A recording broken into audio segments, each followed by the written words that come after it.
सेवारो नमस्ते।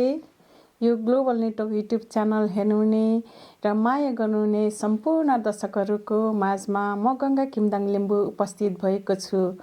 यो global network YouTube channel हेर्नुहुने माया गर्नुहुने दर्शकहरूलाई लाइक, सेयर, सब्स्क्राइब र कमेन्ट पनि गरिदिनुहोला भनेर विनम्र अनुरोध गर्दछु। तपाईहरुको कमेन्टले यो ग्लोबल नेटवर्क युट्युब च्यानललाई अगाडि बढाउने ठूलो ऊर्जा मिलिरहेको छ। यो ग्लोबल नेटवर्क युट्युब च्यानलको मेन अब्जेक्टिभ्स भनेको हिस्ट्रीलाई एक्सप्लोर गर्ने, कल्चरलाई प्रोटेक्ट गर्ने, प्रमोट गर्ने र सभ्यतालाई बचाऊ भन्ने हो। यो ग्लोबल नेटवर्क युट्युब च्यानल हेर्नुहुने, माया गर्नुहुने, संसारभरि छाड्नु भएको दर्शकहरूले कमेन्ट र सल्लाह सुझाव दिइराख्नु भएको छ र यो ग्लोबल नेटवर्क युट्युब च्यानल हेर्नुहुने, माया गर्नुहुने दर्शकहरूको कमेन्ट र सल्लाह सुझावले यो ग्लोबल नेटवर्क युट्युब च्यानललाई अगाडि बढाउने ठूलो ऊर्जा मिलिरहेको छ। हाम्रो प्रोग्रामलाई सम्पूर्ण दर्शकहरूले हेर्नु चाहनुहुन्छ भने लिङ्कको तल बेल आइकन छ, बेल आइकनलाई क्लिक गरिदिनु होला र हामीले जतिखेर पनि हामीले प्रोग्राम र भिडियो पोस्ट गर्छौँ तपाईहरुले नोटिफिकेसन पाउनुहुनेछ र हाम्रो प्रोग्रामलाई तुरुन्तै हेर्नु सक्नुहुनेछ।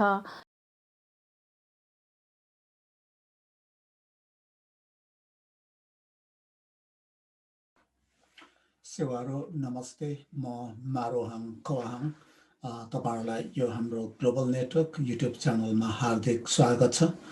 म आज तपाईहरुसँग एउटा भयंकर साह्रै स्तरीय एकदम आउटस्ट्यान्डिङ र कम्पेलिङ प्रेजेन्टेसन चाहिँ तपाईहरुसँग सेयर गर्न गइरहेको छु।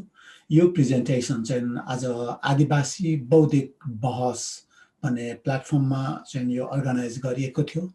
यहाँ चाहिँ दुईजना स्कलरहरूले प्रेजेन्ट गर्नुभएको थियो।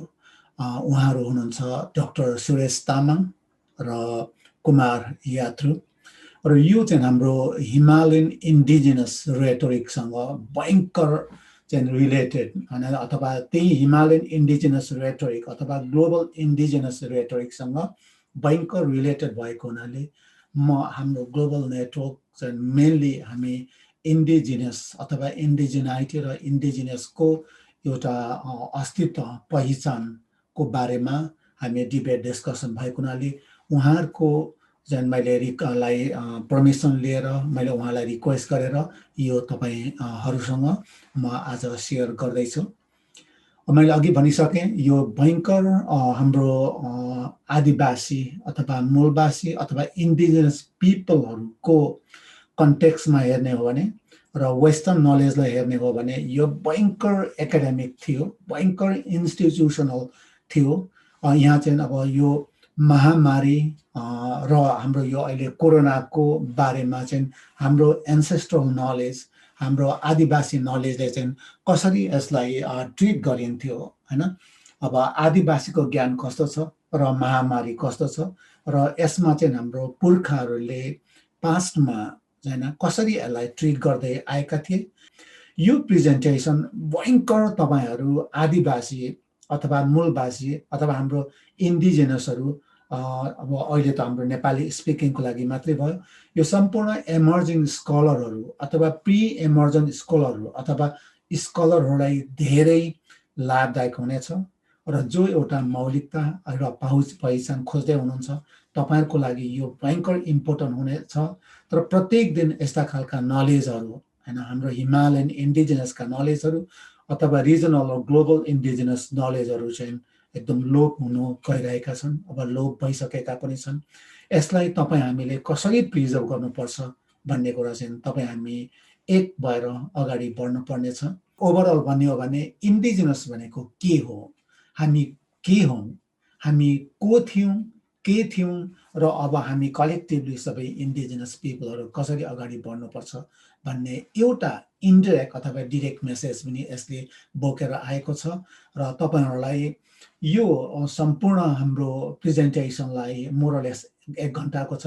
यसलाई चाहिँ हेरेर तपाईहरुको सबै कमेन्ट चाहिँ हामीले स्पेशली मैले देख्ने गरी यो युट्युब को जुन एउटा भिडियो छ त्योभन्दा मुनि यो तल चाहिँ तपाईँले कमेन्ट राख्नुहोला, जसले गर्दाखेरि मैले फ्युचरमा अहिले हामी हिमालयन इन्डिजिनस पिपल्सहरूको बारेमा म बुकहरू लेख्ने एउटा कोसिसमा छु र जुन तपाईँहरूको कन्ट्रिब्युसन हो त्यसलाई तपाईँको कन्ट्रिब्युसन मान्नेछु। त्यो कुरा चाहिँ तपाईँहरूलाई पनि म क्रेडिट दिनेछु। त्यसले गर्दाखेरि म तपाईँहरूलाई आफ्नो कमेन्ट चाहिँ यही युट्युबमै दिनुहुन हार्दिक अनुरोध गर्दछु। ल आजको आयो हाम्रो डाक्टर सुरेश तामाङ र कुमार यात्रुको प्रेजेन्टेसन सुन्नुहोस्। सेवारो नमस्कार। हुन्छ, हस्, थ्याङ्क यू डाक्टर मारुहाङ। म सुरु गरेँ है त। अब अघि इन्फर्मल पनि कुरा भयो। अहिले कोभिड कोरोना, अब कोरोना नसुन्ने त अवस्थै छैन, कोही छैन। देश विदेशको हाल बेहाल छ। अनि कोरोना भन्ने बित्तिकै अघि पनि कुरा चल्यो, अक्सिजन, हस्पिटल बेड, अब सुईखोप हो भने चाहिँ यी चिज चाहिँ महत्त्वपूर्ण हुन्। अस्पतालतिर चाहिँ जानुले अब अहिले हामीलाई नथेक्ने अवस्था छ भन्ने भाषामा चाहिँ उहाँ पनि बोल्नु भइरहेको थियो। यो रातोपाटी अनलाइनमा भिडियोहरू आइरहेको छ भर्खरै, यो 2-3-4 घण्टा मात्रै यताको कुरा। त्यसले गर्दा non medical non pharmaceutical aspect पनि महत्त्वपूर्ण हो है कोरोनाको सन्दर्भमा भन्ने मैले अलिकति यो भूमिका बाँधेको हुँ। अब बिस्तारै त्यसो भए हामी आदिवासीवादतिर पनि छिरौँ। त्यसलाई अलिकति हेरौँ न त। यो मैले पहिले पनि कहीँ देखाएको बोलेको छु, कति मान्छेलाई दोहोरिएला। अहिले पछिल्लो सन्दर्भमा चाहिँ वान हेल्थ एप्रोच भनेर वास्तवमा मान्छेको स्वास्थ्य चाहिँ खालि औषधि विज्ञान, शरीर, दबाई सुई मात्रै होइन है। यो त वातावरण, बिरुवा, पशु पन्छी यो सम्पूर्ण हो भन्ने एउटा नयाँ भनेर आएको छ। तर वास्तवमा यो नयाँ होइन, यो त हाम्रा पिता पुर्खालाई पहिल्यै थाहा थियो भन्ने आदिवासीहरूको अहिले दाबी हो। किनभने मान्छेको हेल्थ भनेको मान्छेको सम्बन्ध चाहिँ यो प्रकृतिसँग, नेचरसँग हैन, जमिन जल जङ्गलसँग त अन्यान्यश्रित, यो रेसिप्रोकल, एकले अर्कालाई दिने। If we take care of the land will take care of us भन्ने खालको यो चाहिँ सम्बन्ध थियो र यो कायमै छ। अब अहिले कोभिडको सन्दर्भमा यो कहाँबाट आएको छ, मेरोबाट हो कि अब केबाट हो भन्ने अझै विवाद भए पनि वातावरणीय चाहिँ कुरा र यो पेन्डेमिकको सम्बन्ध छ भन्ने कुरा चाहिँ यो प्रष्ट छ। यसमा धेरै छलफलहरू भइसकेको छ।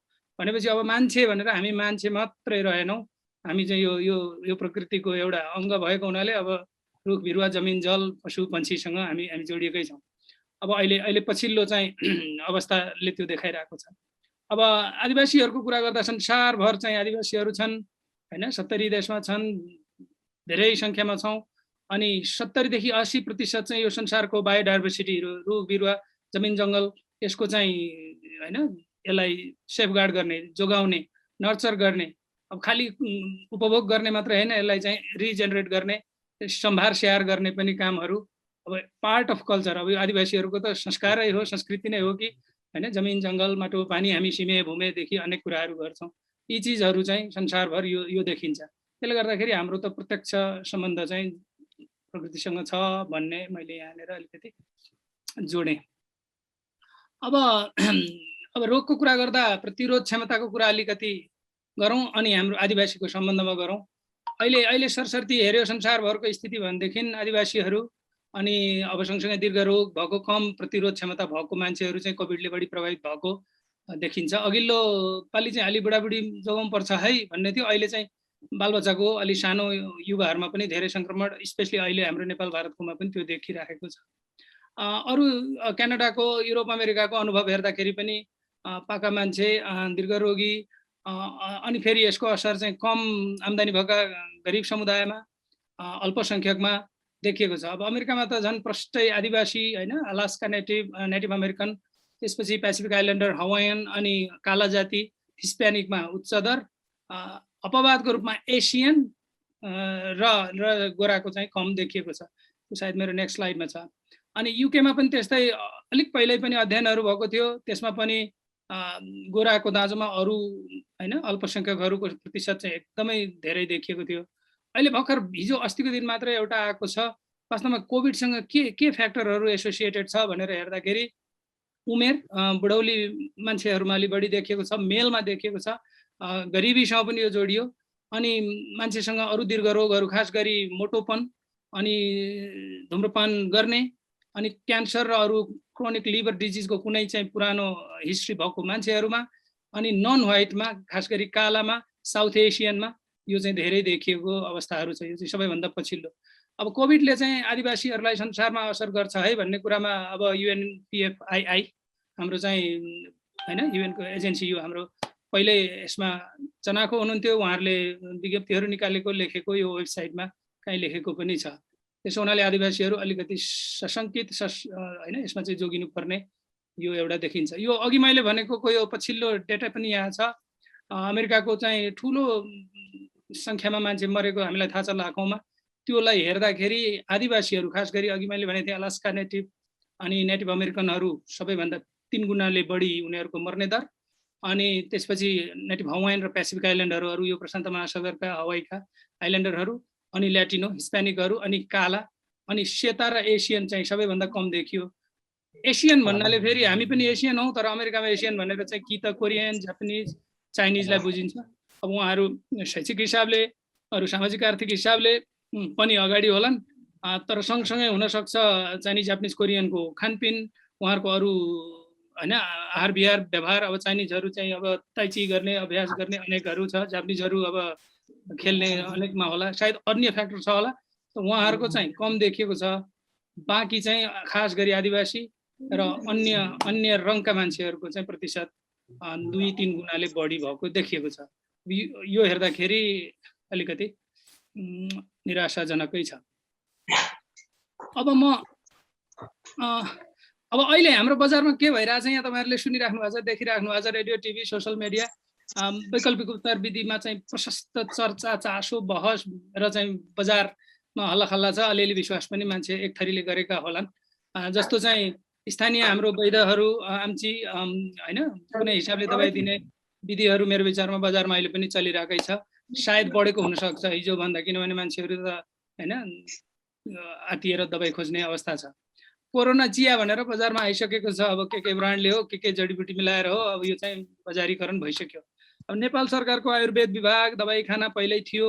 गत सालको योजनाहरूमा पनि उहाँहरूसँग बजेट र केही कार्यक्रमहरू थियो। जिल्लामा अस्पतालहरू केही कर्मचारी हुने पनि छ भनेपछि यो पनि कहीँ जिउँदै छ, किनभने वैकल्पिक उपचार विधिमा सरकारको पनि सामान्य लगानी र चासो नभएको चाहिँ होइन।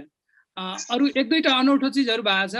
भर्खरै पतञ्जली रामदेव बाबाले चाहिँ भारतको स्वास्थ्य मन्त्रीलाई नै रिबन काट्न लगाएर कोरोनिल ट्याब्लेट भनेर चाहिँ दबाई गोटी बनाएर जडीबुटीको बेची नै रहेछ बजारमा। त्यसै गरी अर्को कम्पनीको पनि यो आयुष 64 समथिङ भन्ने, अनि डाबर च्यवनप्रासमा पनि अहिले त कोभिडलाई बडा बच्नलाई 2 चम्चा खानुहोस् ह्यान भनेर उनीहरूले छापेरै बेचिसकेको छ। भनेपछि वैकल्पिक विधिलाई यसरी चाहिँ बजारमा बढ्ने दर पनि छ। सँगसँगै यो विगत 6-7 दिन 8 दिनदेखि एकजना कोही आचार्य हुनुहुन्छ, कतिवटा क्वाइट यङ मान्छे, उहाँ आयुर्वेदकै विज्ञ जस्तो लाग्यो। उहाँ चाहिँ नेपाल सरकारलाई एकदम च्यालेन्ज दाबी, म चाहिँ 100% कोभिडको क्योर गर्छु, एउटा मान्छे मऱ्यो भने मलाई झुन्ड्याउनु टुडी खेल्न भन्ने किसिमले टिभीमा इन्टरभ्यूहरू आइरहेछ। अब कति प्रमाणित हो, उहाँ कति गर्न सक्नुहुन्छ त्यो आफ्नो ठाउँमा छ, तर यसरी चर्चा छ। गत सालै हाम्रो एकजना दास डाक्टर साहबले चाहिँ हेटौँडा वन विज्ञानको प्रोफेसरले त्यहाँ औषधिहरू म जडीबुटीको बनाउँदैछु, यसले ठिक हुन्छ भन्नुभयो। पछि त्यसको चर्चाहरू चल्यो, WHO ले रुचि गर्यो, तर प्रमाणित हुन सकेन मेरो विचारमा। त्यसरी अलिकति यो हरायो। तर अब अहिले यो चासो चर्चा चाहिँ पक्कै छ बजारमा होइन। केही अध्ययन पनि भएको यहाँ देखिएको छ। एउटा use of medicinal plants to prevent COVID-19 in Nepal भनेर एकजना दीपक खड्का एट अल केही साथीहरूले गर्नुभएको छ, तर यसमा स्पेसिफिक छ जस्तो लागेन। मैले क्विकली हेरेको थिएँ, तर अब यसप्रति अल्टरनेटिभ मेडिसिनप्रति अब यो विषयमा चाहिँ रुचि, चासो र खोजी बढ्दै गएको र जानुपर्ने अवस्थाहरू चाहिँ बुझिन्छ। अब अलिकति म यहाँ चाहिँ छुन्छु होला हाम्रो आदिवासी परम्परागत विधि स्वास्थ्य उपचारको सम्बन्धमा के छ भनेर, तर यसमा म धेरै गहिरो त जाँदैन, तर केही सर्फेसमा छुन्छु। जस्तो प्राकृतिक र आध्यात्मिक विधिबाट चाहिँ हाम्रा पुर्खाहरू समस्त आदिवासीहरू संसारका र नेपालकै पनि हामी हरेक जाति होइन सांस्कृतिक समूहहरू चाहिँ यसमा अभ्यस्त थियौँ होइन। मेरै हजुरबा चाहिँ काइँला झाँक्री, अनि उहाँ चाहिँ जडीबुटी दबाई दिनुहुन्थ्यो रे। अब मैले त भेटिनँ। त्यसै गरी अधिकांश रोग व्याधिको उपचारमा त जडीबुटी प्रमुख प्रयोग हुने भयो। अब त्यसको अलावा खनिज लवणहरू मिसाउने खरानी अब अनेक चनेकहरू आउँछ, त्यसरी चाहिँ प्रयोग हुन्छ भन्ने कुरामा हामी सामान्यतः सबै यसमा जानकारै छौँ। अब बोट बिरुवाको कुरा गर्दाखेरि, जडीबुटीको कुरा गर्दा फेरि सबै अङ्ग काम लाग्ने देखिन्छ बिरुवाको। त्यसको नयाँ मुना होस्, पात होस्, बोक्रा होस्, होइन, फुल फल बिउ, अब रस, चोप खोटो समेत पनि चाहिँ प्रयोग भएको देखिन्छ। भनेपछि त्यो बिरुवामा अथाह औषधीय गुण छ, कुनै पनि भागमा छ भन्ने यहाँबाट पनि बुझ्न सकिन्छ। अनि यो आम्ची, लामा, बनबो, अब वैध यो चाहिँ यो हाम्रो अहिले पनि गाउँठाउँमा डोल्पामा जाँदाखेरि एलोपेथिक औषधि पसल एउटा छ, 2-3टा आम्चीको पसल छ अलिपुरतिर, भनेपछि त्यो एउटा अवस्थाहरू छँदैछ। धामी झाँक्रीवादको पनि प्रशस्त प्रभाव हाम्रो भेगमा देखिन्छ। अब यो चाहिँ अब फेरि पश्चिमा विज्ञानबाट हेर्दा अलिकति अवैज्ञानिक लाग्न सक्छ, तर यो अलि मनोवैज्ञानिक मनोसामाजिक उपचारको हिसाबले, साइकोथेरापीको हिसाबले सायद यो काम गरेको होला। एकजना ल्यारी जी पिटर्स भन्नेले तामाङहरूको यो झाँक्रीवादमा अध्ययन गरेर किताबै पनि लेख्नु भएको छ। तलको दुईटालाई मैले अलिकति रातो गरेको छु, किनभने हामी अलि बढी भाग्यवादी, अलि बढी अन्धविश्वासी पनि हुन्छौँ कहिलेकाहीँ, होइन, आफ्नो संस्कृति संस्कारको नाममा के भन्ने डर लाग्छ। किनभने ल्याएको हुन्छ भूत प्रेत, अब अदृश्य शक्तिहरूसँग डर मान्ने, बोक्सी पिचास अनेक मान्ने, होइन। अनि चाहिँ अब भाग्यवाद, फेरि अपाङ्गता, अब यो दीर्घ रोगहरू घर परिवारमा पर्यो भने चाहिँ अब लुकाउने, यो चाहिँ अघिल्लो पापको कर्मको फल पाप भनेर खालको त्यो अब आम यो पूर्वीय उसको संस्कारको होला। त्यसले गर्दा पनि कहिलेकाहीँ हामी गलत कदमहरू गर्छौँ कि भन्ने हुनाले मैले अलिकति यसलाई चाहिँ सजग हुनुपर्छ कि भन्ने हिसाबले त्यो राखेको। म यही रफ्तारमा बढेँ है। अब नेपालको indigenous traditional knowledge in terms of यो चाहिँ हिलिङ र यो उसको क्रममा केही अरू कुराहरू यहाँ मैले थप्न खोजेको छु। नेपालमा 1000 थरी जडीबुटी पाइएको अवस्थाहरू छ, तर यसको चाहिँ मुस्किलले 220-30 थरी मात्रै अहिले व्यावसायिक रूपमा प्रयोग भएको। भनेपछि हाम्रो जङ्गलमा, हाम्रो हिमालमा त अझै कति चिजहरू रहेछ। अब सामान्य झारपात जस्तो लाग्छ, तर त्योदेखि महँगो यार्सासम्म हामी कहाँ छ। वास्तवमा पश्चिमका ठुला युनिभर्सिटीहरू हाम्रो हिमाली भेगको चाहिँ यो जेनेटिक रिसोर्सेसमा यति रुचि गर्छन्, उनीहरू यहाँ आएर कोही एउटा नौलो भेराइटी टिप्नु पाए, लग्नु पाए, त्यसलाई आफ्नो पेटेन्ट गर्नु पाए त अमेरिकाको हरेक युनिभर्सिटी उफ्रेर आउँछन् वास्तवमा। हामी कहाँ अझै पनि कति अध्ययन हुन बाँकी छ। यहाँ दुईटा जति मैले पहिले पनि बोलेको थिएँ एक्जाम्पल, जस्तो मकवानपुर र काभ्रेमा एउटा तामाङ समुदाय र उसको चाहिँ जङ्गलमा भएको मेडिसिनल प्लान्टसँगको सम्बन्धको दुईटा स्टडीहरू गर्नुभएको छ। एकजना लुइटेलजी लगायतका साथीहरूले मकवानपुरमा, त्यसमा 161 थरीका जडीबुटी चाहिँ त्यहाँ सिम्बन्जाङदेखि त्यो पालुङ टेस्टुङ वरिपरि खोज्दाखेरि पाइयो, जसमध्ये तिनीहरूको प्रयोग गर्दाखेरि चाहिँ थुप्रै थरीको चाहिँ रोग व्याधिको उपचार गरिराखेको अवस्थाहरू त्यहाँ देखाइएको छ। अनि त्यसमध्ये फेरि कति 60% बिरुवामा त यो फार्माकोलोजिकल्ली, होइन, हामी कहाँ औषधि बनाउँदा जो प्रयोग हुने केमिकलको कति त्यो चाहिँ नै मिलेको पनि पाइएको छ, होइन। जस्तो चाहिँ अब सिटामोलमा के हालेर बनाइन्छ, तर त्यहाँ प्रयोग हुने अब केही होला, तिते या चिराइतो या समथिङ, त्यस्तो पनि पाइएको उहाँले केही अध्ययन गर्नुभएको छ। त्यसरी काभ्रेको अर्को एउटा कुनै यता ढुङ्खरकापट्टिको कुनै गाउँमा कहाँ अध्ययन गर्दाखेरि चाहिँ एकजना मानन्दरले चाहिँ फेरि त्यहाँ 95 प्रजातिको चाहिँ रुख बिरुवाहरू औषधिजन्य एउटा तामाङ गाउँको वरिपरिको जङ्गलमा, र त्यो तामाङहरूले चाहिँ त्यहाँको ती चिजबिज ल्याउने, त्यसबाट चाहिँ, होइन, अब घोटेर लाउने, पकाएर खाने, दल्ने, अब के हो, तर त्यसले विभिन्न रोग व्याधि चाहिँ उपचार गर्ने गरेको उहाँले त्यो पाउनु भएको छ। अब यस्ता अरू पनि थप अध्ययनहरू छन्, मैले खालि यो दुईटा एक्जाम्पलको लागि मात्रै यहाँ राखेको। त्यति मात्रै होइन, एउटा किताब यहाँ भेट्यो, अरू पनि थुप्रै छन्, मैले खालि यो एक्जाम्पल मात्रै दिएको।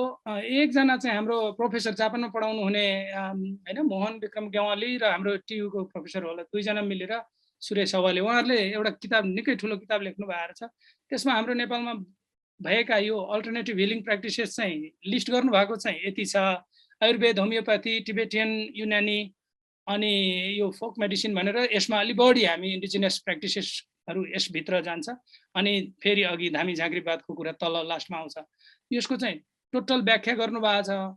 त्यति मात्र होइन, हाम्रो जङ्गलमा भएको विभिन्न जाति प्रजातिका जो बिरुवा, सानो पातीदेखि रुखसम्म, अनि त्यसको केमा उपयोग हुन्छ उपचारमा भनेर त्यो उपचार विशेष सहितको यो किताब छ। यो गुगलै गरे पनि पाउनुहुन्छ। त्यहाँ प्रशस्तै चिजहरू खोजेर उहाँहरूले लेख्नु भएको छ। अब हुन त त्योभन्दा थप पनि होला, तर त्यो किताबै आफैले, अब यसमा कोरोना चाहिँ छैन, किनभने यो त कोरोनाभन्दा अगाडिको हैन 8 तिरै छापिएको किताब हो। तर यति धेरै चिजहरू छ हिमालदेखि मधेससम्म, त्यसको धेरै चिज उहाँहरूले डकुमेन्ट गर्ने प्रयास गर्नुभएको छ। किनभने उहाँ जापानमा यो नेचुरल मेडिसिन पढाउने प्रोफेसरै हुनुहुन्छ एकजना। यो एउटा देखिएको छ। अब यसको त्यहाँभन्दा मैले लामो भनिनँ। भन्नु खोजेको हाम्रो यो भेगमा वैकल्पिक विधिमा त्यसमा नि हर्बल जुन मेडिसिनल प्लान्टको उपयोगको हकमा एकदमै धेरै सम्भावना छ। अलरेडी अभ्यास छ, अझै सम्भावना छ प्रचुर भन्ने यसले देखाउँछ। हिजो टिभी यसो हेरेर बस्दाखेरि झ्वाट्ट एउटा चिज आयो एभरेज टिभीमा कि यो हजुरहरूमध्ये धेरैलाई थाहा होला, अब यो कहीँ डालेचुक कहीँ भुइँचुक यो अनेक नाम हुँदो रहेछ। यसलाई तोरा भनियो यता मुस्ताङ मनाङतिर, सायद त्यो थकाली त्यतापट्टिको गुरुङ भाषामा होला। यसको चाहिँ अहिले जुस बेच्ने खाने चलनहरू भएर छ। खुम्बुमा पनि अहिले यसको केकहरू समेत बनाएको पछिल्लो खबर मैले पाएँ। तर चाइनाले इन्डियाले यसको व्यापक प्रचुर बजार गरेको अनेक सुनियो। हाम्रोमा पनि जुससम्म बनेको देखियो। अब यसभित्र चाहिँ प्रशस्त vitamin, amino acid, fatty acid र मिनरलहरू भएको कुरा। अनि परम्परागत रूपमा चाहिँ यसलाई खालि चुक बनाउने चलन रहेछ, त्यही भएर चुककै नामले चिनियो। 2-3 थरी डालेचुक भुइँचुक। यसको वैज्ञानिक नाम पनि हेर्दाखेरि त्यहाँ हिप्पोफेई देखिन्छ। अनि यो चाहिँ 3 थरी देखिएको छ, एउटा क्यान्डिक्यान्स टिबेटाना र सेलिसिफोलिया भन्ने। यसमध्ये नेपालमा कमसेकम 2 थरी पाइन्छ भन्ने पक्का भएको छ। किनभने अब यता खुम्बु सङ्खुवासभा सोलुतिर 1 थरी, अब हुम्ला डोल्पा पुग्दा अर्को थरी, अब मनाङ मुस्ताङ, अनि हिमाल पछाडि तिब्बतपछि त झन् प्रशस्त छ। त्यसो हुनाले यसको ठुलो बजार गरेको देखियो। अनि यो के रहेछ भनेर अलिकति खोजी गर्दाखेरि हैन वन विभाग अनि यो युएनडिपीको चाहिँ यो स्मल ग्रान्ट प्रोग्रामहरूले फन्डिङ गरेर ट्रेनिङ गर्ने अनेक नर्सरी गर्ने पनि गरिएको रहेछ यता सोलुदेखि हुम्लासम्ममा। भनेपछि अब यस्ता चिजहरू हाम्रो जङ्गलमा यति धेरै छन् हैन। अब अरू पनि कति छन्, खालि यो मैले एउटा उदाहरण मात्र ल्याएको। अनि हामी नेपालको मात्र कुरा गरेको होइन, वास्तवमा आदिवासीहरूको कतिपय अभ्यासहरू चाहिँ अन्य भागमा नि उस्तै हुँदो रहेछ भन्ने मैले एउटा चाहिँ यहाँ राख्न खोजेको। मेरो आफ्नो पिएचडीको डिसर्टेसनमा मैले नेटिभ हवाइनहरूसँग काम गरेँ। उहाँहरूसँगै छलफल अन्तर्क्रियाहरू इन्टरभ्यूहरू भएको थियो।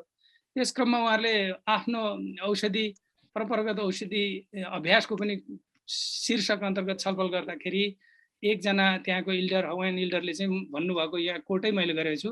उहाँले के भन्नु भने वास्तवमा हाम्रो पुस्तौनीदेखि चाहिँ यो हैन बडी बिरुवाको उपचार गरिरहेको छौँ, चलाउँछौँ। तर त्यसमा उहाँहरूले चाहिँ लोमी भन्ने एउटा मसाज पनि प्रयोग गर्नुभएको छ। अनि अलिक प्रे प्रार्थनाहरू पनि मिसाउनु भएको छ। तर रुख बिरुवाको कुरा गर्दा चाहिँ हाम्रो ठ्याक्कै हामीले जे भन्ने गरेको अघि त्यही डिफ्रेन्ट पार्ट्स अफ प्लान्ट, यहाँ पनि जरा हैन, जरादेखि फुलपात फल अब बोक्रो यी सबै चिजलाई अब कुनै हिसाबले कुट्ने या चाहिँ हैन पकाउने निचोर्ने, अनि त्यसलाई चाहिँ पाकाई भन्छ उनीहरूले, नुन त्यहाँको हवाइन सल्ट नुन मिसाउने, अनि अर्को खालको कुनै माटो मिसाउने। यसरी चाहिँ उहाँहरूले हरेक हैन रोग व्याधि उपचारमा चाहिँ प्रयोग गर्नु हुँदो रहेछ। अब हाम्रो पनि उहिले मर्क्यो भने हर्चुर के कुटेर लगाउने, काम्रो बाँध्ने अनेक थियो। त्यस्तै उहाँहरूको पनि अभ्यास लगभग हैन हाम्रोसँग मिलिरहेको चाहिँ प्रत्यक्ष मैले त्यो देखेको हुनाले यो सेक्सन एउटा राखेको हो। खालि एउटा अब हुन त हाम्रोमा पनि मन्त्र आदि पनि गर्ने, अब यसो बोल्ने अब चाहिँ चलन पनि हाम्रोमा पनि होला। जस्तो मेरो बुवाले फुलो परेको आँखा फुक्नु हुँदो रहेछ पहिले, अहिले त धेरै छोड्नुभयो के अरे। अनि मेरो बुवा फेरि त्यति आस्तिक मान्छे चाहिँ होइन, अब त्यो चाहिँ एकदम भूत प्रेत मसान अब भगवानमा विश्वास गर्ने। तर उहाँले मरिच चबाएर फुक्नु हुँदो रहेछ। अनि उहाँले भन्नु मलाई वास्तवमा थाहा छ, मैले मन्त्र चाहिँ भने जस्तो मात्रै गरे हो, तर मरिचले फुकिदिन्छु, त्यसले गर्दा त्यो फुलो चाहिँ बिस्तारै क्लियर हुन्छ भन्नुहुन्थ्यो। भनेपछि औषधीय गुण त मरिचमा त पक्का छ। अनि त्यो एउटा अभ्यासबाट देखेको। अब मैले मेरो छुट्याउनु खोजेँ। अब कोरोनासँग अहिले मैले कोरोनाको कुरा, अब कोरोनाको ठ्याक्कै के भइरहेछ, के गरेको छ भन्ने त मेरो त्यो अध्ययन खोजमा छैन। सायद कुमार दाइ कहाँ केही आउँछ होला। तर कोरोनासँग लड्ने अहिले अस्त्र चाहिँ वैकल्पिक चिकित्सा र अब सकारात्मक सोच अनि स्वस्थ जीवनशैली हो भन्ने यो चाहिँ पोहोर सालै कोही विज्ञानले चाहिँ लेख्नु भएको थियो। मैले त्यसलाई यहाँ राखेको छु। वास्तवमा अघि हामी छलफल गरिरहेका थियौँ हैन। अब अलिकति सकारात्मक सोच नै अब केही हुँदैन, यो ठिक छ हैन जे भइरहेछ। तर अब खानपिन र चाहिँ वैकल्पिक विधिहरूले पनि हामीलाई धेरै बचाउन सक्छ, प्रिभेन्ट गर्न सक्छ भन्नेमा त हामी प्रष्ट भयौँ।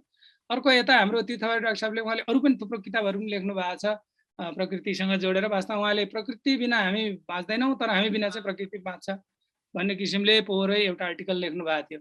त्यो चिजलाई पनि मैले यहाँ जोडेँ। यो त अब आम्चीको फोटो हो डोल्पाको।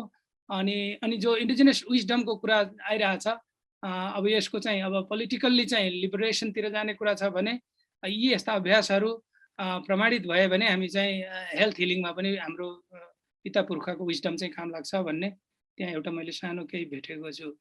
अब अलि मेरो त निचोडमै पुगिहालेछु। अब यो निचोडमा मैले कति चिजहरू अघि एक्सप्लेन गरिनँ, तर यहाँ म केही कुराहरू जोड्न चाहन्छु। वास्तवमा कोरोना चाहिँ अहिले मानवले यो प्रकृतिमाथि अतिक्रमण एकदम दोहन गरेर अघि एकदम ध्वस्त गरेको कारणले पनि यसले हामीलाई कुनै रूपले चाहिँ यो बदला लिइरहेको हो कि भन्ने यो हिसाबले विश्लेषण गर्न सकिन्छ। अब चाहिँ मान्छेलाई एक खालको चेत आउनुपर्छ। अब प्रकृतिसँग हाम्रो सम्बन्ध चाहिँ सुधार गर्नुपर्छ। हिजोको हाम्रो मानवीय हैन बेढङ्गले पो हो कि भन्ने एक खालको अहिले छलफल बहसहरू भइराखेको छ। एउटा यसले अलिकति हामीलाई त्यो सोच्न बाध्य बनाइरहेछ। अनि यो अहिले आदिवासी दृष्टिकोणबाट ठ्याक्कै मिल्न आउँछ। हेल्थलाई हेर्ने दृष्टिकोण चाहिँ अब हैन holistically bio psycho social including spiritual भन्छ। किनभने खालि त्यो human body medical science western medicine मात्रै बुझियो भने कहिलेकाहीँ यो चाहिँ कम्प्लिट हुँदैन कि भनेर अहिले चाहिँ यो होलिस्टिकली हेर्ने चलन छ। किनभने बडी माइन्ड स्पिरिट अब त्यो आदिवासीहरूले त यो उहाँहरूलाई त थाहा थियो वास्तवमा। किनभने वर्षौँ पहिल्यैदेखि वेस्टर्न मेडिसिन सुरु नहुँदै पनि त हाम्रा पुर्खाहरू त बाँचिरहेका थिए, अनेक अघिका अभ्यासहरू गरिरहेका थिए। अनि त्यही अघि भनेको जुन स्वास्थ्यलाई त पशु पन्छी वनस्पति वातावरण अब यो सबै चिजसँग पर्यावरणसँग पनि जोडेर हेर्नुपर्छ। खालि अस्पताल सिलिन्डर अक्सिजन सुई खोप मात्रै बुझियो भने सायद पूर्ण भइँदैन कि भन्ने तर्फ अब हामी अलिक प्रष्ट हुँदैछौँ। अब कोरोनाले चाहिँ आदिवासी दीर्घरोगी वृद्ध अनि डेफिनेटली हैन इम्युनिटी कमजोर भएको मान्छेहरूलाई आक्रमण गरेको हो कि भन्ने अहिले बुझिन्छ। वास्तवमा अहिले अब त टोल घर वास्तवमा कोरोनाको भाइरस त लगभग आइराखेको छ। खालि कमजोरलाई अलिकति च्यापेको छ। किनभने अहिले त घरमा मान्छे चाहिँ आइसोलेसनमा बस्नुपर्ने अवस्था आइरहेछ। त्यो हुनाले यो एउटा देखिएको छ। अनि त्यसको सबभन्दा ठुलो कुरा त अघिको चिज नै आयो, यो दूरी कायम गर्ने, मुखौटो भनेको मास्क लगाउने र अलिकति हावादार यो कोठाहरूमा बस्ने, अब खानपिन र मनोबल उच्च राख्ने कुरा त फेरि पनि मैले दोहोऱ्याएँ। अब रह्यो प्राकृतिक जडीबुटीजन्य वैकल्पिक उपचार पद्धतिको हकमा यो आदिवासी ज्ञान र प्रथाजनित अभ्यासहरूबारे चाहिँ अहिले हामीलाई जति ज्ञान छ यति नै सबै छ जस्तो लाग्दैन। किनभने कति त हराएर गइराखेको थियो। यसमा थप खोज अध्ययन र यसको चाहिँ डकुमेन्टेसन हुनुपर्ने अनि यसलाई उपयोग गर्नुपर्ने यो देखिन्छ। अनि यसमा अब हामीहरू त लाग्छौँ व्यक्ति सङ्घ संस्था, तर सरकारको पनि यसमा चाहिँ हैन सरसहयोग भयो, सरकारले पनि प्रोत्साहित गर्यो भनेदेखि झनै सजिलो हुन्छ भन्ने मेरो निचोड हो। अनि रेफरेन्स पो रहेछ भनेपछि मैले सकाएँ, यति नै हो मेरो। अब कति मैले के बुझाउन सकिनँ अहिलेलाई म छोट्याएँ। हस्, धन्यवाद। हुन्छ सुरेशजी, अब अर्को प्रस्तुति, त्यसपछि हामी छलफलमा लागौँला। हस् हवस्, धन्यवाद। नमस्कार। हजुर नमस्कार। हजुर पहिला त म हाम्रो आदिवासी बौद्धिक बहसको संयोजन गर्नुहुने डाक्टर युवराज लिम्बू अनि अमृत योन्जन तामाङ, विष्णु कुमार सिन्जाली मगरलाई हार्दिक धन्यवाद दिन चाहन्छु।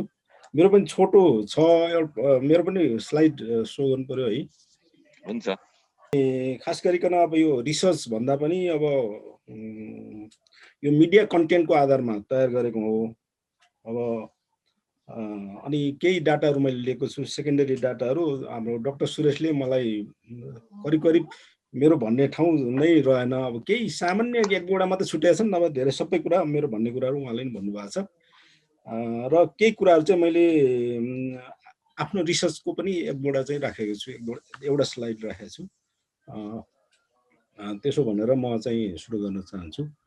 र यो आदिवासी ज्ञानको सन्दर्भमा चाहिँ हाम्रो डोल्मा शेर्पा पनि यहाँ हुनुहुन्छ होइन। हाम्रो डोल्मा इन्डिजिनियस टेलिभिजनमा इन्डिजिनियस भोइसमा काम गर्नुहुन्छ। उहाँले एउटा आर्टिकल लेख्नुभयो, त्यसपछि यो विषयको उठान भएर अनि यहाँसम्म आइपुग्यो होला भन्ने लागेको छ र म त्यही सन्दर्भलाई जोड्न चाहन्छु। र मेरो पहिला चाहिँ म यो आदिवासी ज्ञानको परिचय, आदिवासी ज्ञान भनेको के हो भन्ने सन्दर्भमा अलिकति राख्न चाहन्छु। अनि स्वास्थ्य उपचारमा आदिवासी ज्ञानको बारेमा डाक्टर सुरेशले धेरै कुरा भनिसक्नु भएको छ, त्यसमा म त्यति जान चाहन्न। र नेपालको आदिवासीहरूको अभ्यास के छ र अनि त्यसपछि यसमा मुद्दाहरू के छन् भन्ने विषयमा म छोटोमा राख्न चाहन्छु। मेरो स्लाइड देख्दै हुनुहुन्छ है? देखिन्छ देखिरहेको छु। हस् हस्, धन्यवाद।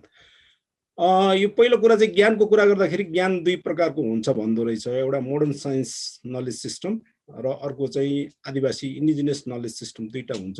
त्यसकारण त्यसमध्येमा हामी चाहिँ आदिवासी ज्ञान प्रणालीको आज हामी कुराकानी गरिरहेको छौँ स्वास्थ्यसँग जोडेर। यो आधुनिक ज्ञान प्रणाली र आदिवासी ज्ञान प्रणाली एकअर्कामा परिपूरक हो, एक विरोधी होइन, विरोधाभास होइन भन्ने पनि सन्दर्भ छ। म यसलाई यति नै राख्न चाहन्छु। र आदिवासी ज्ञानको कुरा गर्दाखेरि यो आदिवासी ज्ञानलाई अघि डाक्टर सुरेशले भने जस्तै यसलाई परम्परागत ज्ञान, ट्रेडिसनल नलेज, परम्परागत आदिवासी ज्ञान, ट्रेडिसनल इन्डिजिनियस नलेज, स्थानीय ज्ञान, लोकल नलेज अर्थात् रैथाने ज्ञान विभिन्न नामले सम्बोधन गरेको पाइन्छ। र बाहिरतिर अब पश्चिमातिर भनौँ न, पश्चिमा चाहिँ नेटिभ साइन्स पनि भनिन्छ यसलाई। र यसको मूल स्रोत चाहिँ यो आदिवासी ज्ञानको मूल स्रोत चाहिँ व्यक्तिगत र सामूहिक जीवन प्रणाली, आदिवासीहरूको सामूहिक जीवन प्रणालीको भोगाइ, अनुभव र अभ्यासहरूको निष्कर्ष हो भन्ने भनाइरहन्छ। र यसमा प्रथा, परम्परा, विश्वाससँग यसलाई जोड्नुपर्ने हुन्छ।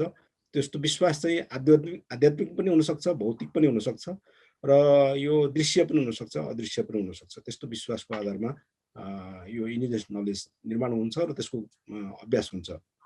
र अर्को कुरा, महत्त्वपूर्ण कुरा चाहिँ परम्परागत प्रथाजनित संस्था, प्रथाजनित कानुनबाट चाहिँ यसको संरक्षण हुन्छ। यदि कस्टमरी इन्स्टिट्युसनहरू छैन भने चाहिँ आदिवासी ज्ञानको चाहिँ त्यति संरक्षण हुन्न, अर्थात् त्यसको अस्तित्व पनि हुँदैन भन्ने कुरा छ। र अर्को चाहिँ मूर्त अमूर्त संस्कृति र जीविका पार्जनको मौलिक तरिकाहरूबाट पनि यो चाहिँ पुस्तान्तरण हुन्छ, एउटा पुस्ताबाट अर्को पुस्तामा चाहिँ हस्तान्तरण हुँदै आउँछ भन्ने सन्दर्भ छ। यसको फिचर चाहिँ के छ भने अब आदिवासी ज्ञानले चाहिँ समुदायको अर्थात् यो जातिको साझा इतिहास दर्शाउँछ। विशेष गरेर यो भौगोलिक क्षेत्रको परम्परागत भूमि भूक्षेत्रमा मात्रै यसको प्र्याक्टिस हुन्छ। अर्थात् जस्तो अब भनौँ न, थकालीहरूको चाहिँ मुस्ताङमा मात्रै यसको प्र्याक्टिस हुन्छ। उनीहरू चाहिँ पोखरामा झरे अर्थात् बुटोलमा झरे भने त्यसको चाहिँ प्र्याक्टिस हुँदैन। त्यस कारणले उनीहरूको भूमिसँग सम्बन्धित छ, भूक्षेत्रसँग छ र त्यहाँको साझा संस्कृतिसँग सम्बन्धित छ। त्यसको अभ्यासमा चाहिँ यो हुन्छ। अनि यो चाहिँ मातृभाषामा मात्रै जीवित देख्न सकिन्छ। मातृभाषाको अभावमा चाहिँ आदिवासी ज्ञानको अस्तित्व देख्न सकिँदैन, अर्थात् त्यो पुस्तान्तरण सम्भव हुँदैन। र यो ज्ञान चाहिँ मौखिक परम्परामा हुन्छ। यसको लिखित दस्तावेज अर्थात् पुस्तक खोजेर पाइँदैन, यो मौखिक परम्परामा हुन्छ। र अर्को कुरा चाहिँ यो यसको सुरुवात मिति र आविष्कारको मिति अज्ञात हुन्छ। कहिले सुरुवात भयो, कसले आविष्कार गर्यो भन्ने कुरा चाहिँ हुँदैन। यो पुर्खाले गरेको भन्ने कुरा हुन्छ। र आदिवासी ज्ञान लोककथा, किंवदन्ती, लोकगीत, बाजा, लोकसङ्गीत अर्थात् यो प्रदर्शनी कलाहरू, अनि त्यसपछि मूर्तिकला, चित्रकला, यस्तैमा चाहिँ धार्मिक उत्सव, संस्कारहरूमा चाहिँ देख्न सकिन्छ भन्ने यसको थ्योरिटिकल विषय छ। र यो पुर्खाको ज्ञान पनि भन्न सकिन्छ। अब स्वास्थ्यको सन्दर्भमा चाहिँ आदिवासी दर्शनको बारेमा अघि हाम्रो सरले डाक्टर सुरेशले भनिसक्नुभयो। मैले केही बुँदा टिप्पण गरेको छु, यो पनि म यहाँ सुनाउनु राम्रै होला। यो चाहिँ आदिवासीको दर्शन, जीवनप्रति दर्शन, स्वास्थ्यप्रति दर्शन कस्तो हुन्छ भन्दाखेरि चाहिँ अस्ति ताम्बा काइदेनको बारेमा अमृत योन्जनजीले पनि भन्नुभएको थियो। उहाँले भने जस्तै हो, यो जीवनप्रति हेर्ने दृष्टिकोण आदिवासीको जुन दर्शन छ, जो हावासँग सम्बन्धित, पानी, आगो, माटो, खनिज पदार्थ, वनस्पतिबाट चाहिँ मानव स्वास्थ्य हुन्छ भन्ने यो दर्शनबाट प्रेरित हुन्छ यो। र त्योसँग जोडेर मात्रै स्वास्थ्य र आदिवासीको कुरा गर्न सकिन्छ। र प्रकृतिको कुरा आइसक्यो, आध्यात्मिक विश्वासको कुरा पनि आइसक्यो। र आदिवासीहरूले शरीर र मनले आत्मालाई स्वस्थ बनाउने कल्पनाबाट चाहिँ यस्तो खालको विश्वासहरू गर्ने गर्छन्। यदि शरीर स्वस्थ हुनको लागि मन पनि ठिक हुनुपर्छ। मन ठिक छैन भने शरीर ठिक छैन भने यो चाहिँ बुद्ध दर्शनको कुरा हो। यस्तै दर्शनहरू मिलेर चाहिँ आदिवासी दर्शन बन्छ। अब आदिवासीहरूले बिरामी भयो भने चिन्ता गर्ने भन्छन् हाम्रो पूर्वतिर चाहिँ, चिन्ता गर्नु भनेको चाहिँ अब ढ्याङ्ग्रो ठोकेर चिन्ता गर्नु होइन कि त्यसको अर्थ खोज्दाखेरि चाहिँ विभिन्न मान्छेहरूले त्यसको अर्थ खोज्दै यो चाहिँ चिन्तन र मानसिक स्वास्थ्यको पर्यायवाची शब्दको रूपमा चाहिँ व्याख्या गर्ने गरेका छन् विभिन्न अनुसन्धानकर्ताहरूले। र आदिवासी ज्ञानमा आधारित स्वास्थ्य उपचार गर्दाखेरि चाहिँ अघि भने जस्तै जडीबुटीको प्रयोग, खनिज पदार्थ, माटो ढुङ्गा धातुको प्रयोग, आगो पानीको प्रयोग, मन्त्र झारफुको कुराहरू नै आउने भयो। र अर्को चाहिँ यो धामी झाँक्रीको कुराहरू छ यो मैले तस्विरमा देखाइरहेको छु, यो सामानिजम भनिन्छ उतातिर। यो धामी झाँक्रीको कुरामा चाहिँ यो अहिले यो ढ्याङ्ग्रो बजाइरहेको व्यक्ति चाहिँ पाण्डे भन्छ, यो चाहिँ चेपाङहरूको हो र धेरै आदिवासीहरूमा यो प्रथा हुन्छ। यस सम्बन्धी धेरैजनाहरूले रिसर्च पनि गर्नुभएको छ। हाम्रो तामाङहरूमा पनि खोजराज गोलेजीले गर्नुभएको छ, मगर सम्बन्धी प्रतिभा पुनले गर्नुभएको छ, विदेशी थुप्रैले गर्नुभएको छ।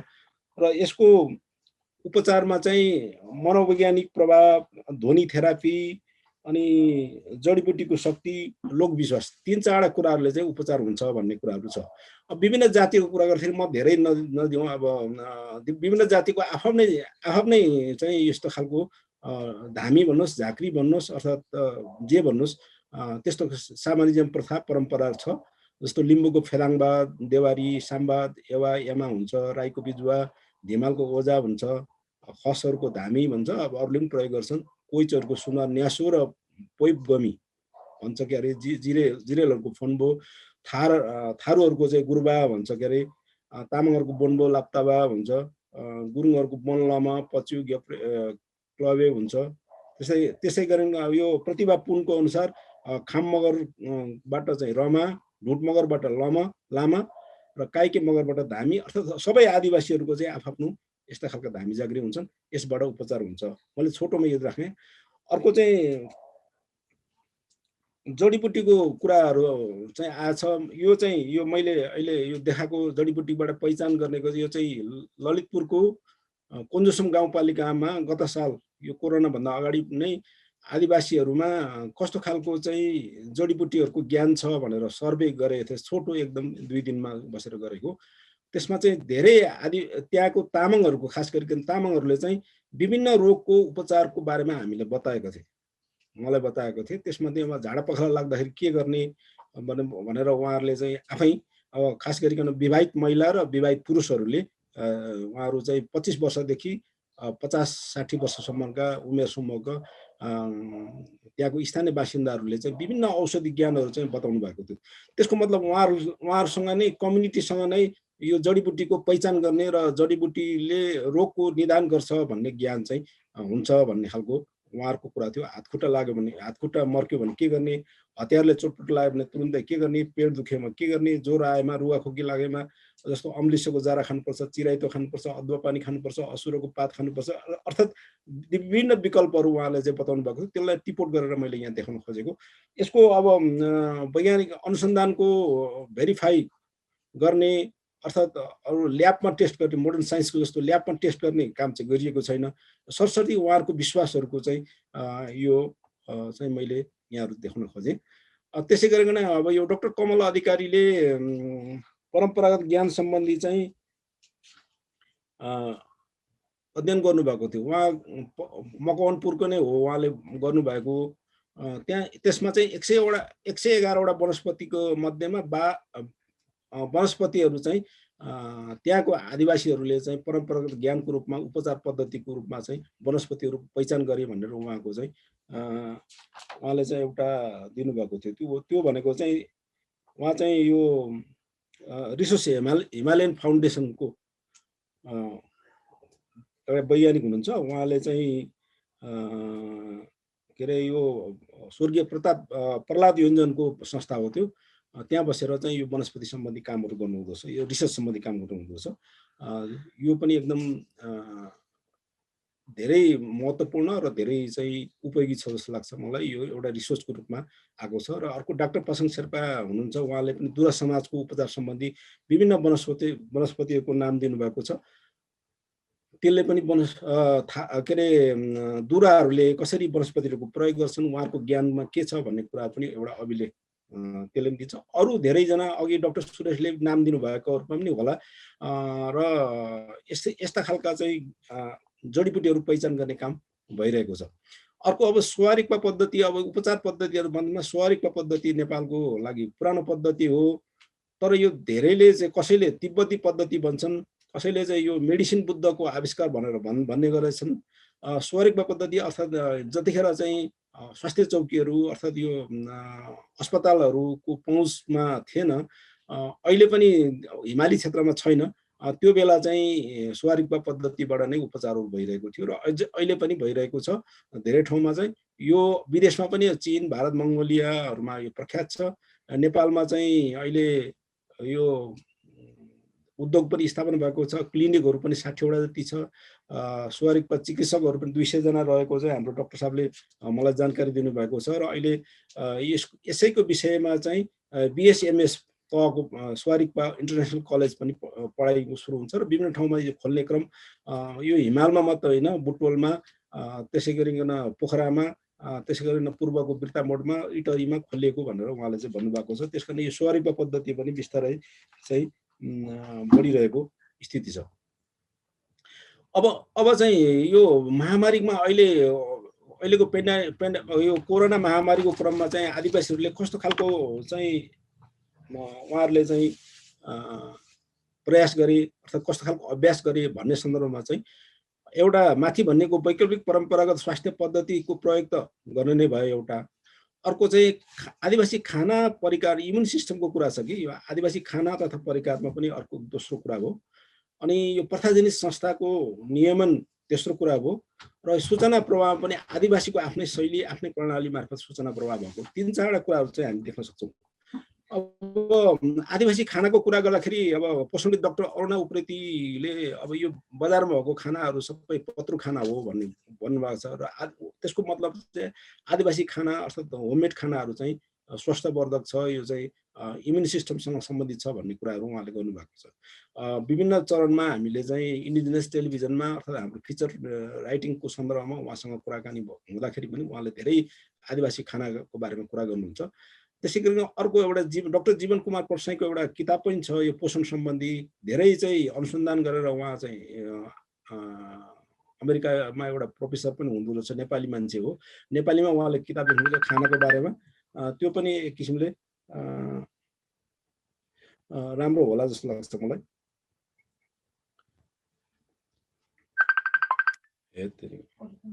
इन्द्र लामा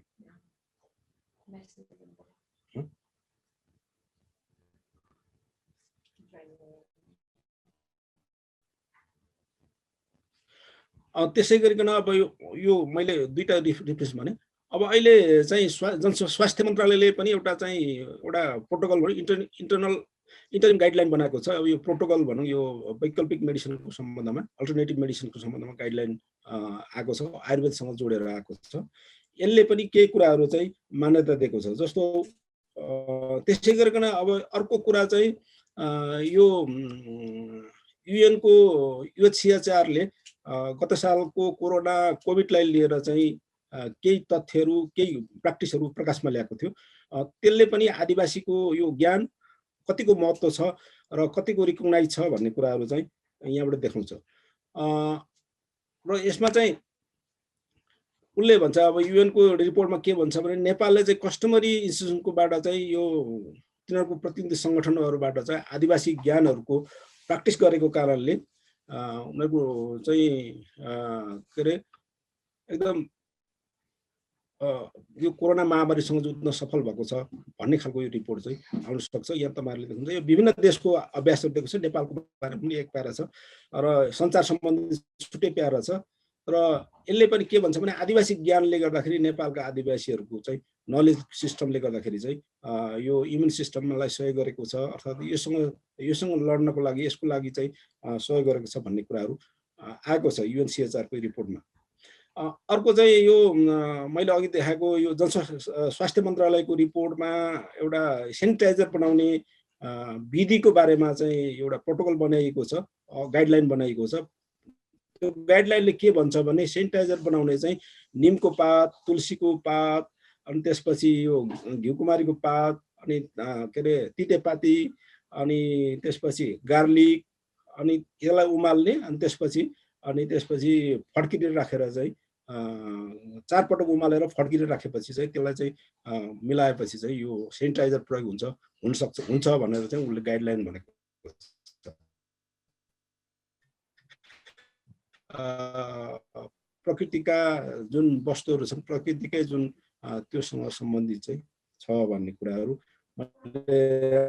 छोटोमा राख्न खोजेको मात्रै। अब अर्को चाहिँ एकदम महत्त्वपूर्ण कुरा आदिवासीको सन्दर्भमा हामीले भन्नै पर्ने कुरा चाहिँ के छ भने यो बन्दाबन्दीको क्रममा बन्दाबन्दी, महामारी, कोरोना एकदम एक आपसको कुरा भइसक्यो। यो क्रममा चाहिँ हाम्रो प्रशासनिक संस्थाहरूले कस्तो खालको भूमिका निर्वाह गरे भन्ने कुरा चाहिँ एकदम महत्त्वपूर्ण हुन्छ र यो सन्दर्भको मूल सार तत्त्व चाहिँ यहाँ छ होला जस्तो लाग्छ मलाई। किनभने यो सन्दर्भमा यो बन्दाबन्दीको क्रममा चाहिँ गत वर्षको अहिलेको क्रममा त भएन, गत वर्ष योभन्दा अगाडिको पहिलो लहरको क्रममा चाहिँ हाम्रो सहकर्मी, टेलिभिजन सहकर्मी हुनुहुन्छ, उहाँ विभिन्न मिडियामा काम गर्छ, श्रीकृष्ण महर्जनले 10-11 एपिसोड चाहिँ एउटा अनलाइन मार्फत यो के अरे यसको एउटा चाहिँ रिपोर्टहरू बनाउनु भएको थियो। उहाँले छोटो छोटो रिपोर्ट बनाउनु भएको थियो। अनि त्यसले पनि चाहिँ इन्फर्मेसन के दिन्छ भने हाम्रो प्रशासनिक संस्थाहरूले चाहिँ धेरै कामहरू चाहिँ यो महामारीको क्रममा गर्न सक्दा रहेछन् र गरेका रहेछन् भन्ने कुरा बुझिसक्छ। अब त्यस्तै गरिकन हाम्रो अधिवक्ता शङ्कर लिम्बू सधैँ चाहिँ प्रशासनिक संस्थाहरूको कुरा गर्नुहुन्छ। उहाँले चाहिँ प्र्याक्टिसहरूको कुरा धेरै उहाँलाई ज्ञान छ। त्यस कारणले ती कुराहरूलाई पनि ध्यानमा राख्दै म केही यो इन्डिजिनस टेलिभिजनमा अर्थात् मिडिया इन्टरेक्सनमा अर्थात् हामीले चाहिँ इन्फर्मेसनको क्रममा चाहिँ सङ्कलन गरेको आधारमा केही के अरे प्रशासनिक संस्थाहरूले गरेको अभ्यासहरूको बारेमा म छोटोमा राख्न चाहन्छु। अब यहाँहरूलाई थाहा छ अब प्रशासनिक संस्था भनेको थकालीहरूको घम्प एकदम चर्चित छ। अब चर्चित अलिकति भएको यो मुस्ताङतिरको मुख्य प्रणाली भन्छ, घम्प प्रणाली हो एउटा। थारूको बर्गर छ। अब ठाउँ ठाउँमा यसलाई बर्गर चाहिँ भलमन्सा अथवा पनि भनिन्छ। मन्चपुर कैलाली दाङतिर, पूर्वतिर यो माइजन प्रथा भन्छ। यसैको रूप चाहिँ त्यहाँका थारूहरूले, पूर्वतिरका थारूहरूले चाहिँ माइजन प्रथा गर्छन्। नेवारहरूको गुथी प्रथा परम्परा त अब यहाँ सबैलाई थाहा भएकै कुरा हो। त्यसै गरिकन माझीको मजे सेवा, धिमालको माझी वाराङ, मगरको भेजा इतिथिति मूलतः यो पाल्पातिर प्रचलित छ। याक्थुङहरूको तुतुतुम्याङ भन्छ क्यारे मलाई यहाँ।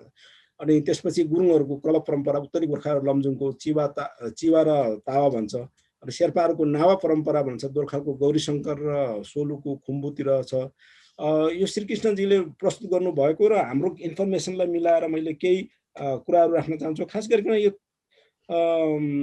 यो बारेमा चाहिँ हाम्रो मुस्ताङको कुरा गर्दाखेरि अब 12 गाउँले होइन कि 12 गाउँपालिका अहिलेको गाउँपालिकाकोमा चाहिँ राम्रो अभ्यास भएको छ।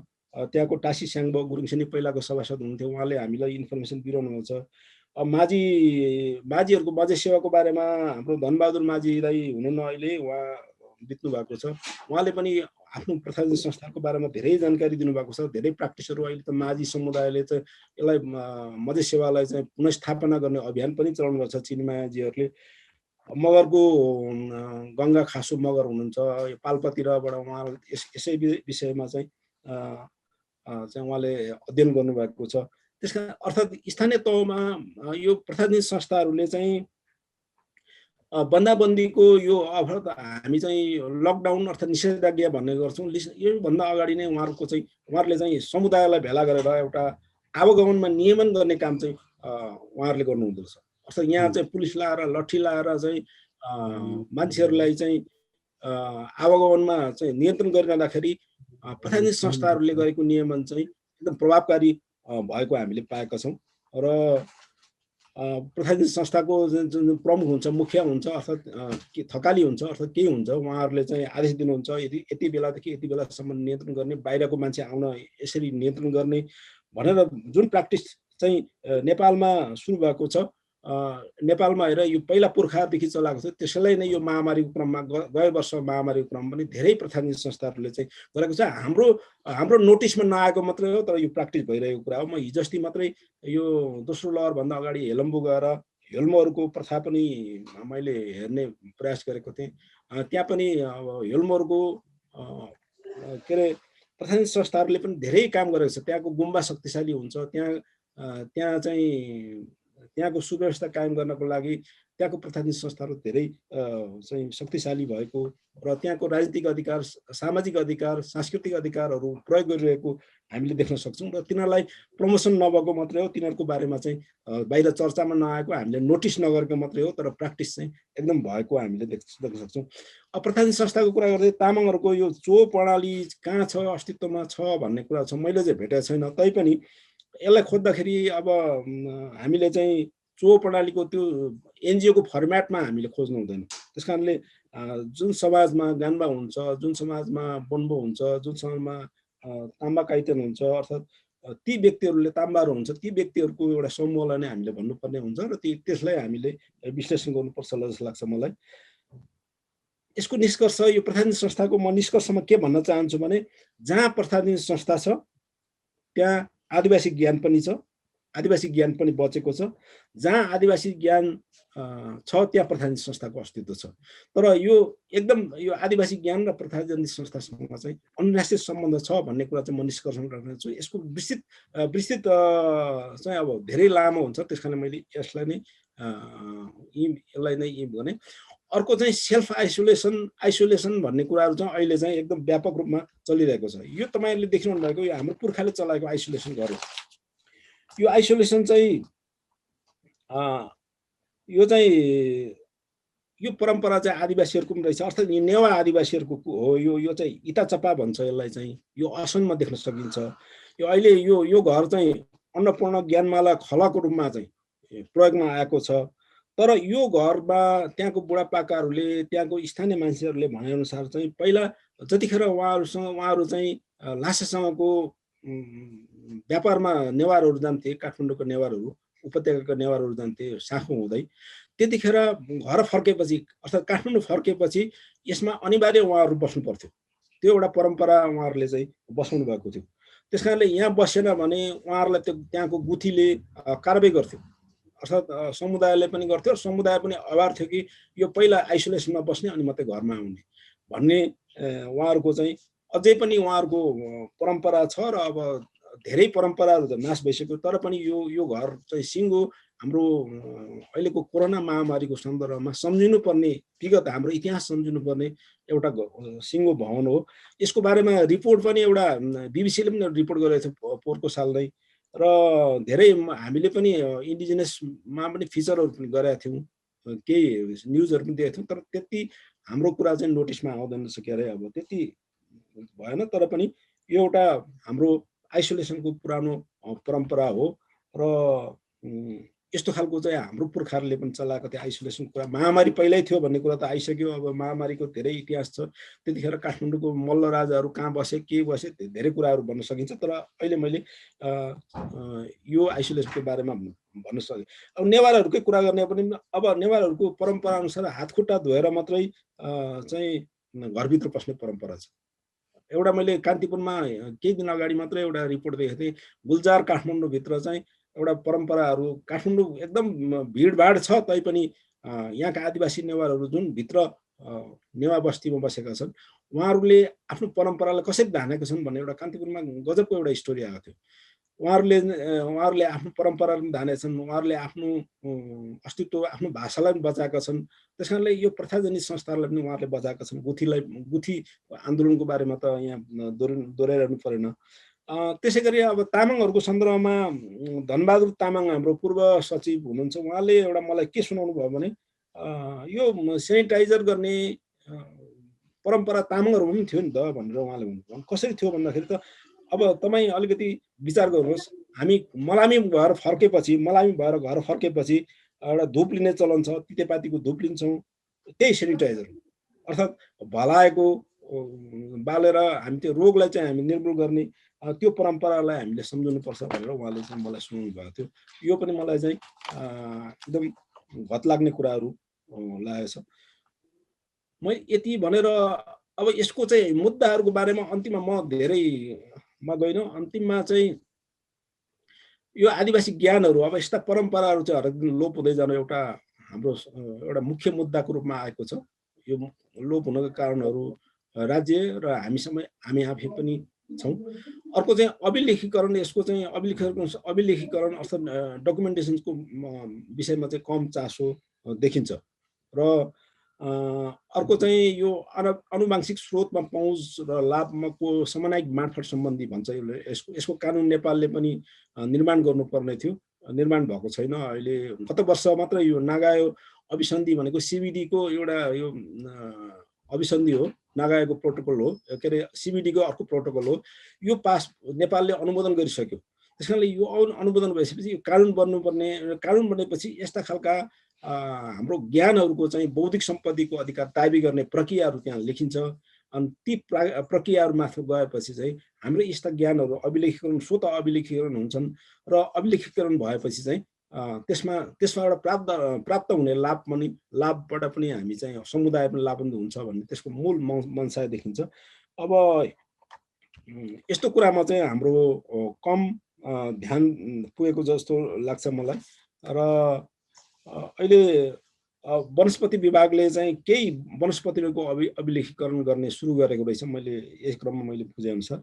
अनि यो आदिवासी जनजाति प्रतिष्ठानले पनि केही अमूर्त संस्कृतिहरूको डकुमेन्टेसन गर्ने कामहरू गरेछ, 10-20वटा गरेको रहेछ। त्यसै गरी अब के अरे यो महासन्धि, आनुवंशिक महासन्धि बौद्धिक सम्पत्तिको अधिकार त नेपालमा लागू भइसकेको छ, तर त्यो आदिवासीको यो अधिकार सम्बन्धी अर्थात् आनुवंशिक स्रोत सम्बन्धी चाहिँ कम चर्चा छ त्यसमा।